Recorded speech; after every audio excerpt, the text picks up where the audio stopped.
squeeze is awful. In this clip, a man steps out of the shower, singing a cheerful little song to himself. At first glance, nothing unusual. I'd bet plenty of us do the exact same thing. But just a couple of hours before this, that same man had recorded what might be the most disturbing and revolting video posted anywhere online in the last decade. More on that in a moment.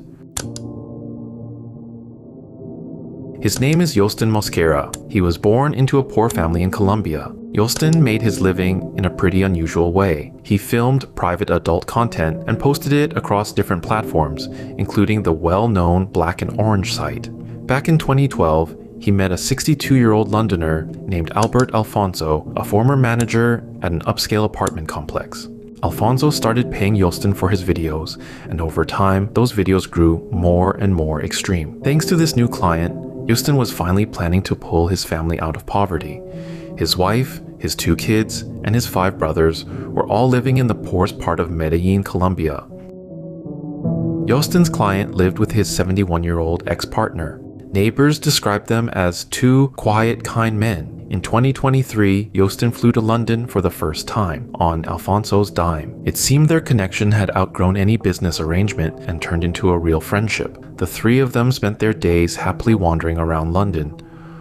Oddly, after moving there, Yostin kept obsessing over buying one particular item. Over and over, he searched the internet for a freezer.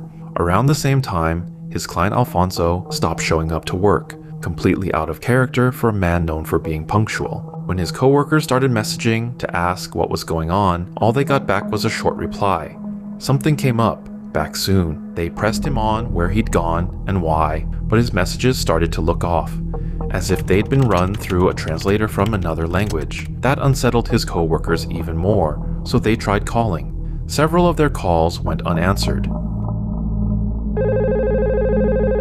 Then, on July 10th, police got a chilling phone call.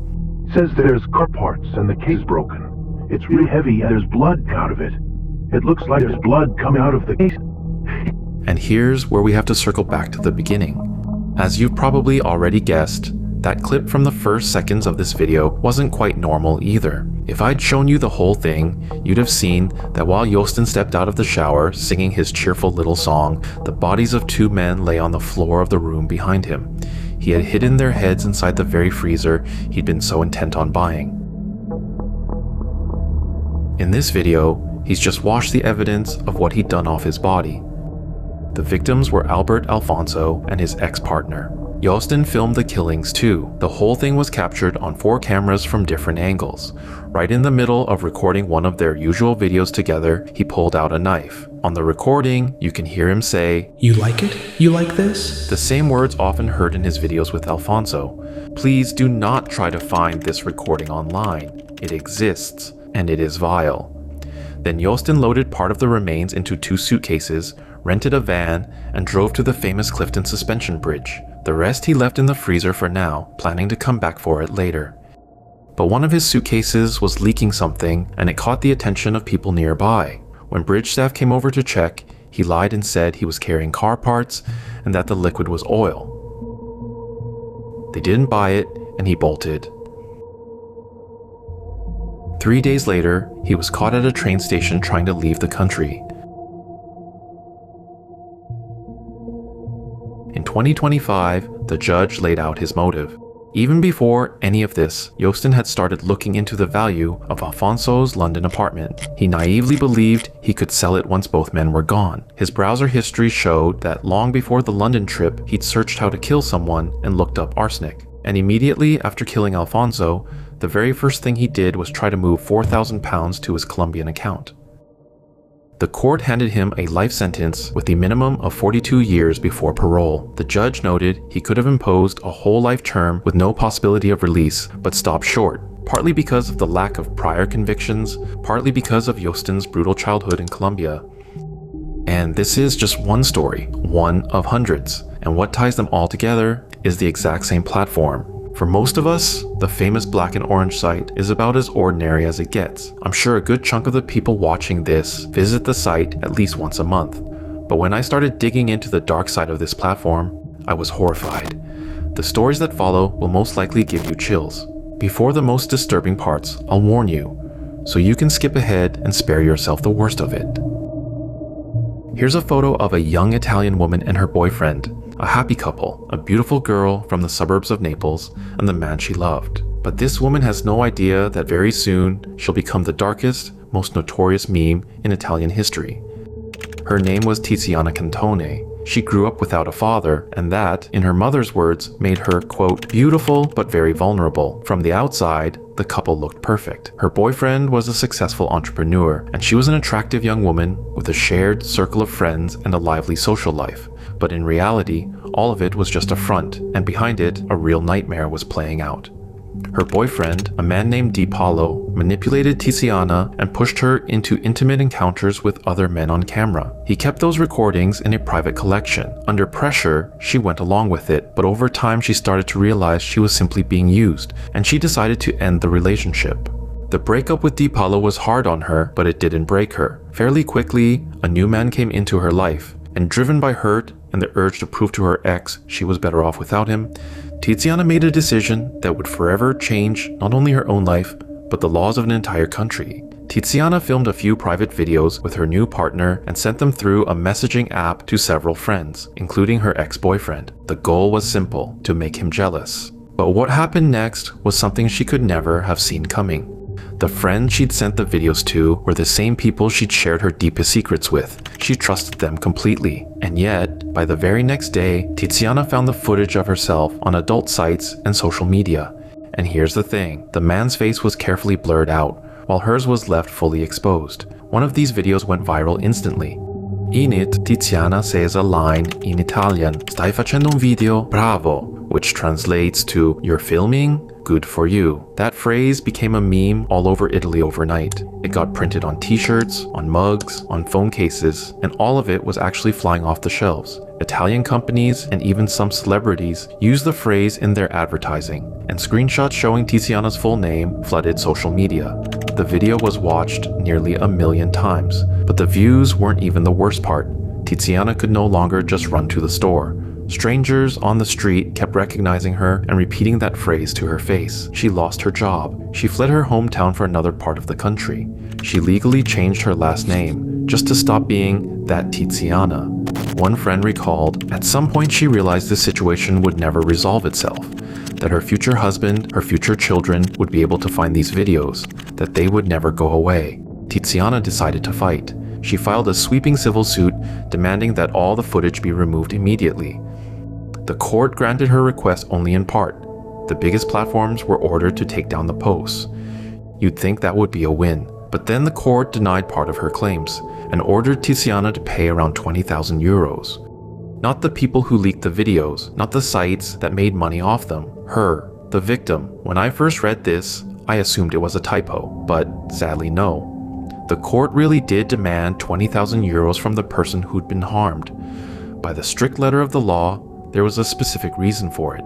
Under European law, if you sue a company and lose even part of your claim, you're required to cover that company's legal fees. Tiziana lost on part of her suit and got the bill. The victim was made to pay for trying to protect herself. Her mother would later say she felt that justice had not been done. What followed was a deep depression and harassment she couldn't escape. Her ex-boyfriend stayed close through all of it, seeming to support her, though her mother was convinced his motives were anything but sincere. On September 13th, 2016, Tiziana's mother left for work. Her daughter stayed home. A few hours later, a call came in at the mother's job. She called and calmly told me to come home. When I got there, the police and paramedics were already outside, and I knew. They wouldn't even let me look at her one last time. Tiziana couldn't bear the harassment. She was only 33. A local paper wrote, "In the wild west of the internet, a judge's orders have the same effect as firing blanks." And that turned out to be true. In 2022, during questioning of her ex-boyfriend, the video resurfaced online, slipping past every filter the court's ruling had imposed. no one was punished for Tiziana's death. The 5 friends she'd sent the recordings to were acquitted. Investigators could never prove which of them uploaded the files. Her ex-boyfriend, the man who turned her life into a living hell, was fully acquitted in 2022. The only person the law actually punished in this whole story was Tiziana herself, hit with a €20,000 fine for trying to defend her own name. Her case changed European law. Now, sharing, forwarding, or publishing intimate photos and videos without a person's clear consent is a criminal offense. But for her, justice never came. It's easy to look at Tiziana's story and think I'd never end up in her shoes. And you're probably right. But when it comes to the person in our next story, that could be any one of us. Which is exactly why I have to warn the more sensitive viewers here. Feel free to skip this chapter by jumping to the timestamp on your screen. I think we've all felt a pull towards someone through a screen at some point, maybe an actress, an influencer, even a news anchor. That's completely normal. Usually the crush faded with time, and each of us understood it was all just a fantasy, nothing more. For me, it was Megan Fox. After watching Transformers, I basically fell for her on screen. Feel free to drop your own on-screen crushes in the comments. I'd love to read them. Just don't write Megan Fox. Well, it turns out this kind of one-sided attachment can lead to truly horrifying consequences and destroy the lives of far more people than just the one who fell in love. In January of 2019, a woman in Florida called the police. Her boyfriend had gone to see his parents one evening and never came back. He wasn't answering his phone. He didn't show up to work. Her boyfriend's younger brother was 29-year-old Grant Amato, the youngest of 3 sons. He worked as a nurse, but got caught stealing controlled substances and was fired for it. He sank into a deep depression. At first, he fought it with video games and streaming platforms. None of it really helped him, but one day, he found something that, at least the way he saw it, would pull him out of that depression for good. Scrolling through the site, he came across a video of a performer he almost instantly fell for. Her name was Sylvia Venceslavova, and she lived 5,500 miles away in Bulgaria. But for Grant, that wasn't a problem. Lucky for him, the performer had a profile on another well-known platform where any fan could chat with her privately for a set fee. In just his first 3 days of talking to her, Grant sent her more than $10,000. A minute of chatting with the model cost $10. He stopped talking to anyone but Sylvia. Wanting to impress her, he told her he was a wealthy professional gamer, and that back and forth really did help him cope with his depression.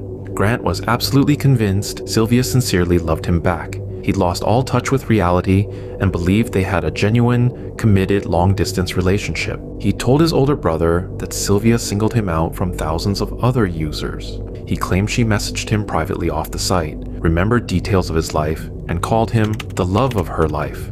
His older brother suspected something was wrong, but he had no idea how far Grant had gone.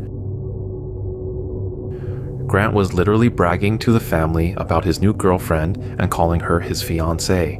After yet another payment to the model, his family started to wonder where their unemployed, depressed son was getting thousands of dollars to talk to a girl on the internet he'd never once met in person. As it turned out, in under 6 months, Grant had secretly drained his parents' and his older brother's accounts completely, cashed out his father's retirement savings, sold his brother's personal firearm, and even quietly took out a $65,000 loan against the family home. In the end, in just 6 months, he siphoned $200,000 out of the family and sent every last cent to Sylvia. The family only found out when the sky-high credit card statements arrived, but even then, they didn't disown their son. They tried to help him. His father gave him an ultimatum. Either Grant cuts off contact with Sylvia, checks into a clinic, and completes a full 15-month depression treatment program, or he leaves home for good. Grant checked into the clinic. It looked like a turning point. But 2 weeks later, he walked out of the rehab center and immediately re-established contact with Sylvia. On the evening of January 24th, his father found out. A furious blow-up erupted between father and son, and Grant was ordered to get out of the house immediately. That was the point of no return. In Grant's mind, his family had become the one obstacle standing between him and his happy life with Sylvia. On January 25th, the older brother's girlfriend called the police, and so did his co-workers, since he'd missed work without a word of explanation. When officers arrived at the house and knocked on the doors and windows, no one answered, but through the glass panels, they could make out the father lying motionless on the floor. The police broke down the door and found inside the lifeless bodies of the mother and the older brother, the brother holding a handgun. At first, the scene told a clear story. It all looked as though the older brother had simply cracked under the enormous stress of the massive financial loss and the turmoil at home, lost control, coldly killed his own parents, and turned the gun on himself. Every piece of evidence in the room practically screamed that the killer had been found and that he was already dead. But the moment officers stepped closer to the older brother's body, that clear story fell apart. There was no telltale gunpowder residue on the supposed killer's skin, the kind always left by a shot fired point blank. Forensics showed the shot to the older brother had been fired from a distance greater than the length of his own arm.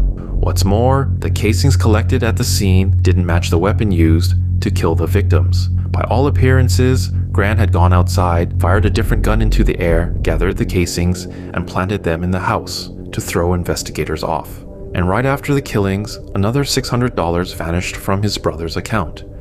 Police instantly traced it. The money had gone to Sylvia again. Police put out a warrant for Grant as an armed and extremely dangerous fugitive. A day after the bodies were found, a SWAT team and sheriff's deputies located his car in a hotel parking lot, stormed the room, and took Grant Amato into custody without a single shot fired. During questioning, he never once asked what had happened to his family. When investigators showed him photos from the scene, he answered, "My mom and dad kept saying I ruined their lives. Well, I fixed that." Grant was sentenced to life in prison with no possibility of parole. His 2020 appeal was thankfully denied. What personally unsettles me is that Grant Amato still insists his relationship with Sylvia was real, and that money played no part in it. As for Sylvia herself, she never made a single public comment about the tragedy. She also permanently blocked Grant's accounts on every social media platform. It remains unclear whether she was aware her fan was stealing money from his family or truly believed he was a famous pro gamer. After stories this dark, we could all use a little breather. While I was hunting down material for this video, I got curious. How did that famous Black and Orange site even come to be? The site where the lives of the people in our earlier stories fell apart. And I'll admit, I was floored by how the idea of 3 ordinary Canadian students turned into a corporation that, in traffic, outpaced Netflix and Amazon combined. In 2007, these guys figured out something simple. Why pay studios for content when you can let users upload everything themselves for free? It was YouTube for adults, and the model worked instantly. 7 months in, the site was pulling 1 million users a day, with nearly all the content being flat-out piracy. Soon, the platform was bought by German programmer Fabian Tillman, who built a real monopoly on top of it. Picture Netflix simultaneously owning every film studio on Earth, every camera, every theater, and every casting agency. That's what the holding company behind this site became. But what's truly staggering is the hypocrisy this empire ran on. To buy up his competitors, Tillman needed enormous amounts of money. And who do you think was funding the planet's leading adult platform? JP Morgan Chase, the investment fund Fortress, and, you won't believe it, Cornell University, one of the most prestigious schools in the US. When it came out, the university's reps just shrugged and claimed they didn't know exactly what the company did, assuming it was simply an online media distributor. Quite the oversight when there's this much money on the line. And the money was astronomical. The scale is the best way to grasp it. Back in 2019, the site was getting around 100 million visits a day, but in the single year of the pandemic, when the whole world was stuck at home, that number shot up to 170 million visits a day. That's 62 billion visits in a year, as if every single person on Earth logged on 8 times. That's how the Black and Orange giant became the 5th most visited site in the world, passing Amazon, Reddit, and Netflix. But as you already know, this platform has not just an orange side, but a dark one. With no basic vetting of who was uploading, terabytes of outright filthy content flooded the site. And in December of 2020, the New York Times published a scathing article, and the very next day, Visa and MasterCard blocked all transactions on the site. Facing collapse, the platform carried out a ruthless purge. overnight. It deleted every video from unverified users, and its library shrank from 13 million videos to 4 million. Sit with that. 69% of all the content evaporated overnight. It's as if tomorrow you open YouTube and of your 10 favorite channels, only 3 were left. Since then, Tillman has been arrested over taxes, and the parent company has renamed itself 4 times, hoping to scrub off its dirty past. The classic corporate playbook. When the scandal gets too loud, you just swap the sign, repaint the storefront, and keep making millions. But for the average person, all these numbers, lawsuits, and rebrands are just distant corporate squabbles. It's easy to watch them from the sidelines. It's far harder when one day you open this site and see the face of someone close to you. In 2011, another video was uploaded to the platform under the hidden camera and voyeur categories. Back then, hundreds of videos like it were uploaded to the site every day, and those categories were pretty popular with users. This one was uploaded through a verified, trusted channel in a special partner program, and it cleared moderation without any trouble. The video racked up tens of thousands of views and drew no particular attention. But 8 years later, in 2019, one man finally stumbled onto it and was horrified by what he saw. At first, the image just looked vaguely familiar to him. He studied the background, the gym lockers, the emblem on the wall, the colors of the uniforms. His heart started pounding when he recognized the locker room of his own college in South Carolina. But the worst was still to come. When the camera focused on the faces, in that video, he saw his own grown daughter. The man refused to believe what he was seeing until the very last second. He couldn't wrap his head around how his adult, accomplished daughter, who studied at university and was building an athletic career, could have ended up on this site. He looked the video over carefully, hoping he just imagined it. But the video showed exactly the opposite. The image was too sharp, and the young woman's face too recognizable. The first thing that comes to any parent's mind in a situation like this is that their daughter ended up there by choice. But once the initial shock settled a little, the man forced himself to look closely at the details of what was on screen. And that's when he realized something that turned the meaning of the whole video on its head. The father suddenly remembered events from 8 years earlier. In 2011, his adult daughter was hard at work building an athletic career and playing for her university team. Right around the time this video went up, their women's basketball team had traveled to South Carolina for an away game. After the game, the players went into the local campus locker room to change before the drive home. An ordinary road trip that his daughter barely even mentioned once she got back.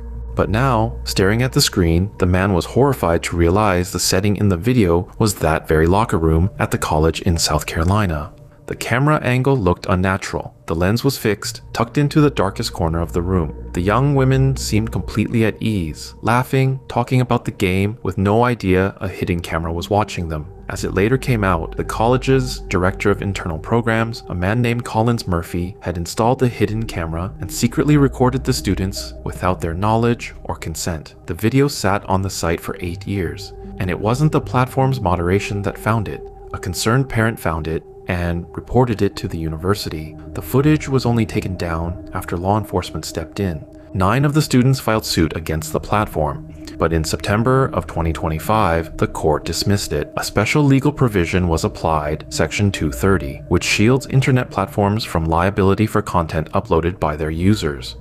The court's reasoning, almost word for word, went like this: tags like voyeur and hidden camera don't in themselves prove the platform encouraged this kind of filming, and no direct legal link between Murphy and the company was established. The ruling set off a storm of outrage. On social media, the viral hashtag #FixSection230 surged back into popularity, and advocates called the verdict a triumph of corporate irresponsibility. Activists pointed out the absurdity. The site had monetized footage without the victim's consent for 8 years, but walked away clean thanks to a 30-year-old law. Collins Murphy, the man who installed the hidden camera, avoided punishment entirely, saved by an expired statute of limitations. But if Murphy acted alone and in secret, the company in the next story openly exploited the debts and hardships of struggling students to make millions of dollars off them. In the mid-2010s, a young woman, let's call her Mary, was 21. She was in college, working a service job on the side, and dreaming of becoming a fashion model. Like most students, she had serious money troubles. She couldn't cover her rent or her tuition. Looking for extra work, she came across a listing for a modeling job with an athletic wear brand. The pay, $2,000 for a day of shooting. For a working student barely scraping by, this was the lucky break she needed. A way to solve all of her mounting problems at once and turn her dream of a modeling career into reality. She sent in her resume and she got a call back. The employer paid for her flight to San Diego. When she landed, a private driver met her in a white Mercedes. Then he took her to a luxury 5-star hotel and covered her stay. The fancy car, the expensive hotel. It all looked like her dream of a modeling career was finally coming true. But the second Mary walked into that hotel room, things started to feel off. First, she was asked not to leave the room and they took her keys. Then they offered her alcohol and illicit substances. As the shoot was being discussed, she realized she was being offered a role in producing adult material, and when she tried to refuse, the mood instantly turned aggressive. They started threatening her with massive lawsuits for breaching the contract, claiming she'd end up owing tens of thousands of dollars and would ruin her own life. They shoved a multi-page contract at her, written in fine print. Worn down by hours of pressure, in a panic, she gave in, just to get out of that room. She was told the footage would go exclusively onto physical discs for sale overseas, Australia, New Zealand, private collections in Europe. The men assured her no one in the US would ever see it. For a broke student terrified of the shame, that was the deciding factor. Mary had no idea how disastrously all of this would end for her, and that she had just become part of the biggest, most high-profile scandal in the history of the famous adult site. Here's an FBI wanted poster, the Bureau's 10 most wanted fugitives list from the mid-2010s. The man in the photo is Michael Pratt, and he landed on that list thanks to the 680 million views his Adult Material Studios videos racked up. The scheme worked like this. The studio girls do corn, I changed the name on purpose, mass-posted listings on Craigslist, promising legitimate modeling work. Women hired specifically for this would call the targets and tell them they'd personally had a great experience working with this company. And from there, every time, events followed the same script they'd use on Mary. And of course, the footage wasn't being shot for private collections, but for wide distribution. The scale was staggering, more than 250 victims, $17 million in revenue. This studio's channel was among the top 20 most viewed on the entire site, and the second most popular video on the whole platform in 2014 belonged to this exact studio. On top of that, according to the FBI, Michael Pratt ran a separate site where he exposed the identities of his own models who backed out of shoots to sic the public on them. The platform only removed this studio's channel after its owners were arrested in the fall of 2019. But even after removal, the footage could still be found on the site unofficially. A second sister brand from the same studio wasn't taken down until December of 2020, more than a year after the arrest. In December of 2023, the adult site's parent company reached a deal with federal prosecutors, and it admitted the facts. It had received money from the scheme's operators and had ignored pleas from victims going all the way back to 2016. The fine, $1.8 million. An FBI special agent put it this way: driven by profit, the company knowingly enriched itself while turning a blind eye to victims' pleas. Pratt himself was caught in Spain in December of 2022. The sentence, 27 years with no possibility of parole. The compensation owed to victims, more than $75 million. Now let's come back to Mary. After working with the studio, she developed severe post-traumatic stress. The paranoia got so bad that for years, she couldn't walk down the street normally. She felt like any passerby with a phone was watching footage of her right that second. Even 10 years after the shoot, these videos kept resurfacing on pirate sites. She admitted that, to this day, she searches her own name online once a month, bracing herself every time. Many of the victims were studying in prestigious fields. One of the women, for example, was training to be a violinist, and when the footage spread across the internet, she was expelled. Conservative families disowned their daughters, deciding they'd gone into that world by choice. Several victims were forced to legally change their names, wipe their social media entirely, dye their hair, and move to other states to start life with a clean slate. The next story, unlike the previous ones, happened very recently, literally 3 weeks ago. It's about dangerous online cults and blind aggressive hatred of other people. If this is too heavy a topic for you, feel free to skip the next few minutes. I won't take it personally. The morning of June 22nd, 2026, Montreal. It was an ordinary Monday in a calm, modern residential neighborhood that locals called a little family haven. Hundreds of people were out walking the streets when suddenly one of them noticed a man with a weapon in the window of a nearby hotel. He assumed it was some kind of police drill and didn't think much of it. But things escalated fast. The gunman opened fire toward the 6th floor of the building across the street. The first to arrive were 2 police officers. One of them was fatally wounded right away. A passerby tried to help and approach the wounded officer, but he too was shot and killed. Another officer was seriously wounded. Then the gunman came down to the street and a shootout began. Police killed the attacker just as he was reloading. The shooter turned out to be 25-year-old Seth Hatfield, a philosophy student at a local university. In the winter of 2026, he'd even made the honor roll. Old friends described him as a well-read guy, fascinated by military history. Neighbors saw him as withdrawn, antisocial, not especially friendly, someone who preferred to keep his distance. His social media profiles cleared a lot up. On old accounts, investigators found playlists of conspiracy theorist videos, military marches, and material glorifying far-right radical ideology. For his profile pictures, he used a photo of Jack Torrance, the infamous madman from the horror classic The Shining. But how did a withdrawn honor student end up this radicalized?